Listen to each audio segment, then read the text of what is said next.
आणि असा शेपूट घाल्या गृहमंत्री महाराष्ट्रात येऊन आमच्यावरती फणा काढून गेला. माझ्यावरती काय बोलला ते दुसरं नंतरच्या सभांमध्ये मी त्याचा समाचार घेईनच. पण यांची हिम्मत होत नाही तिकडे जायची.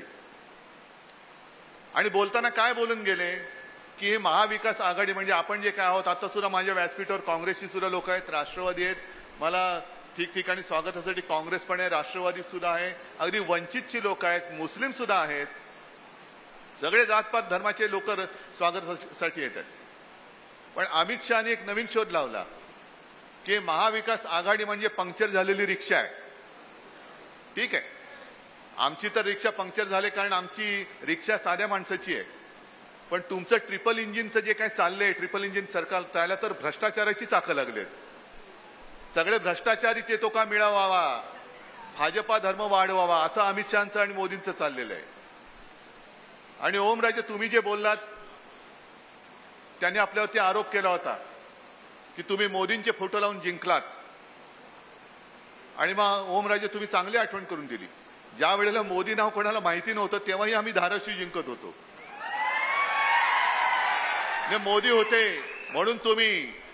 मग मी असं जर म्हटलं की शिवसेना प्रमुख होते म्हणून मोदी तुम्हाला दिसत आहेत, आम्हाला काय सांगते मोदींचं कौतुक.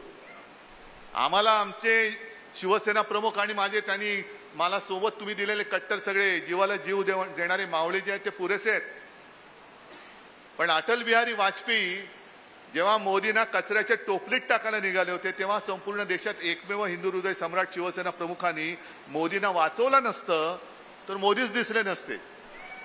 म्हणजे अशा माणसांनी जो पक्ष स्थापन केला त्या पक्षाच्या शिवसैनिकाला जिंकण्यासाठी मोदींची गरज लागेल असं तुम्हाला वाटतंय?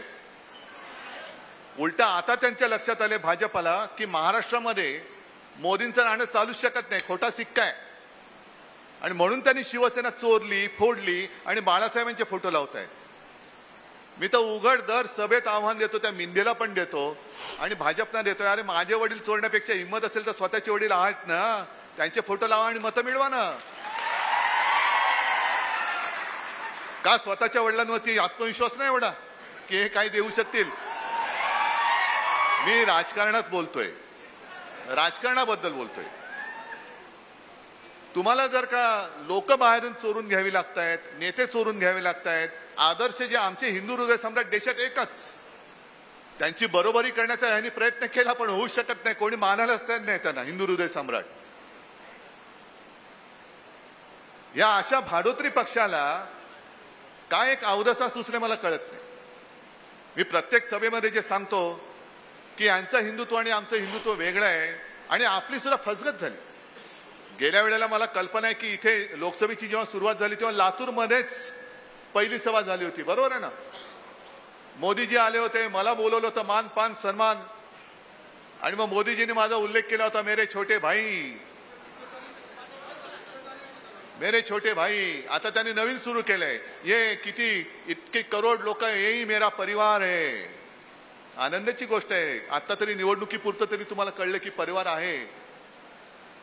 पण मी मुख्यमंत्री असताना माझी एक घोषवाक्य दिलं होतं कोरोनापासून वाचण्यासाठी, माझे कुटुंब माझी जबाबदारी. बरोबर ना? मोदीजी तुम्ही अर्धीच गोष्ट दिली, मेरा परिवार. जिम्मेदारी कौन लेने वाला है वो नहीं बताया. माझे कुटुंब, पण तुमच्या कुटुंबाची जबाबदारी घेणार कोण? जसं आज सुद्धा मी सांगतोय महाराष्ट्र माझं कुटुंब आहे आणि त्याची जबाबदारी माझ्यावर आहे, मी घेतोय महाराष्ट्राची जबाबदारी. तुम्ही तर 10 वर्ष पंतप्रधान होतात, असंच आता जून मध्ये बोलण्याची वेळ येणार आहे. काँग्रेसने काय केलं, यांनी काय केलं? बरं, साधा एक प्रश्न तुम्हाला विचारतो. हे जे आता त्यांनी जे काही टायरे लावले तेच रेकॉर्ड, म्हणजे आता तुम्हाला आताच्या पिढीला रेकॉर्ड काय कळणार नाही. आम्ही लहान होतो तेव्हा ते रेकॉर्ड यायची, एक तो HMVचा कुत्रा यायचा, हिज मास्टर्स व्हॉइस, आणि ते रेकॉर्ड यायची, ती रेकॉर्ड अशी फिरायची